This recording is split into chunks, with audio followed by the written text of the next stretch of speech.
السلام علیکم۔ آج آپ کو سورۃ القدر کی فضیلتیں ہیں وہ میں آپ کو بتاؤں گی معصومین کے فرمان کے مطابق۔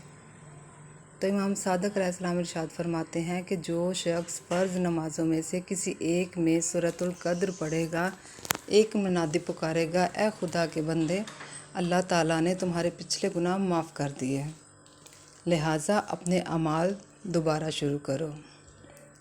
اسی طرح امام رضا علیہ السلام سے منقول ہے کہ ہر وہ مومن جو وضو کرتے ہوئے سورۃ القدر پڑھتا ہے وہ اپنے گناہوں سے اس طرح چھٹکارا پا جاتا ہے جیسے وہ اپنی ماں سے پیدا ہونے والے دن ہوتا ہے۔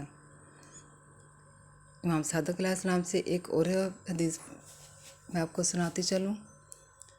امام صادق علیہ السلام ارشاد فرماتے ہیں، جو شخص پانی پر سورۃ القدر پڑھے اور اس میں سے پیے، اللہ تعالیٰ اس کی آنکھوں میں نور ڈال دے گا، جو کہ ہمارے آنکھوں میں آج کل نور ختم ہو رہا ہے۔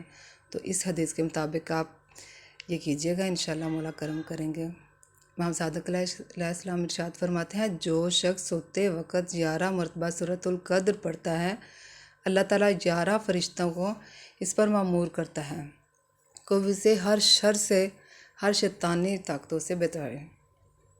امام صادق علیہ السلام ارشاد فرماتے ہیں کہ جو کوئی سورہ قدر کو اپنا شفیع قرار دے اور خدا کی درگاہ میں درخواست کرے تو خدا اس کی درخواست کی اجابت کرے گا۔ یہ معصومین کے فرمان ہے، تو خدا را ان پہ عمل کیجیے گا اور میرے چینل کو سبسکرائب کیجیے گا، لائک کیجیے گا۔